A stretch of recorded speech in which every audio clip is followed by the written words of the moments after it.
much indeed.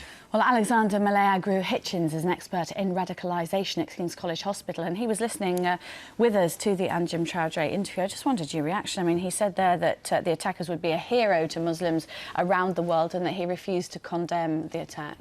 Well, yes, I mean, this is a guy who does teach the very binary and simplistic war on Islam narrative. He says that the West is engaged in ideological and physical war on Islam, and Muslims, according to him, are duty-bound to react violently. He would say, he would recommend perhaps people travel to fight jihad rather than do it here, because if he said that here, he'd be breaking the law.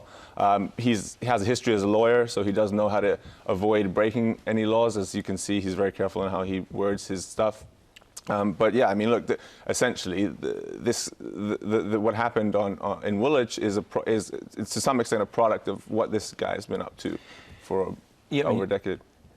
Alexander, you're an expert in radicalisation. He says he didn't radicalise anybody. He doesn't believe in radicalisation. But really, when you look at these acts and you see that one of these suspects went to hear his sermons, that's exactly what happened, isn't it? Well, it's all about how you perceive it. I mean, Anjem Chowdary's understanding of Islam is not as a religion or as a spiritual, quest or anything like that. For him, Islam is a political ideology, one which needs to be implemented globally, one which is to contend with secular liberal government, and one which calls on violence in order to establish that system. Which is not the experience of the millions of peace-loving Muslims in this country and around the world. Absolutely not. And I would echo a little bit of the concerns that Afzal Amin you had on earlier had on giving this guy too much airtime, because in all honesty, one of the big problems we have, and we've been talking about the EDL, and the reactions, etc. I myself have also done research on that group and have interviewed members of the English Defence League, including their leader.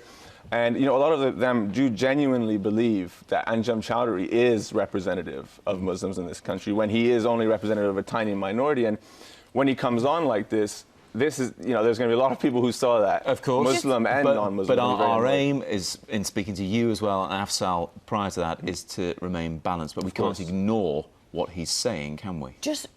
Well, I mean, I don't think you can ignore it, but we have to bear in mind that he is an attention seeker. He's an expert attention seeker, and his group really feeds off of this oxygen. And at some point, we're going to have to make a call on how worth it is. If we want to know what he has to say, it's all online. It's easily available.